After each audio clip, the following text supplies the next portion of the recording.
Hey guys, and welcome back to my channel. So the spooky season is upon us, which means two things: spooky reads, and to get those spooky reads, you need some spooky recommendations. Today I'm here to recommend to you some spooky, horror-y mangas. So I have several here for you. I'm gonna give brief descriptions so you can find one that you like. First up, I want to recommend The Promised Neverland. Now, don't let the cutesy illustrations deceive you. This is a very dark story about some kids that were, all they've ever known is this orphanage, and this orphanage is kind of out in the middle of nowhere. They've never seen the outside, they don't really know what goes on out there, and they've been told don't leave these walls, basically. And they soon discover, when one of their friends goes missing, some not so great stuff is going on around them, and maybe they're not just there to be taken care of. Its illustrations are great. They're very like childish and, you know, cutesy, and then the bad stuff happens, and it's just a very good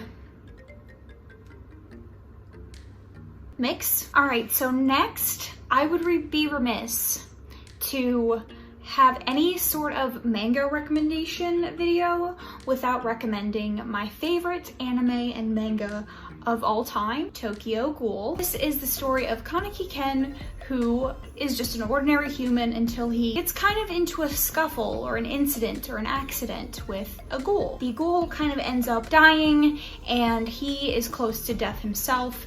And the surgeons say, well, we have these organs here. She's already dead. Let's just use her organs to save this boy. And when they do, he becomes half ghoul himself, and he's entrenched in this world of ghouls around him he knew existed but didn't ever really see. It takes its toll. It's a fantastic anime and manga, so whether you want to read it or you want to watch it, it's perfection. My next recommendation is going to be Parasite.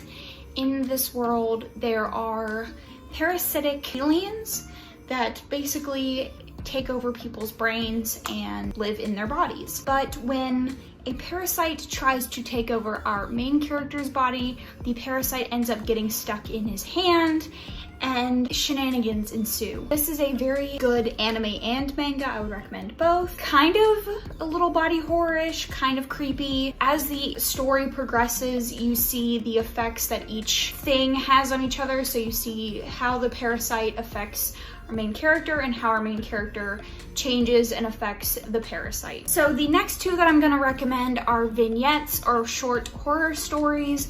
And the first one I want to recommend is Radio. They basically are just various stories, and they're really creepy and kind of scary. And then the next one is Voices in the Dark. Like I said, this is kind of a short story compilation. This is written by Junji Ito. If you've ever heard anybody ever talk about horror manga, Junji Ito is probably going to come up because his art style is creepy, his ideas are creepy, he's just very good at what he does. So I would recommend those.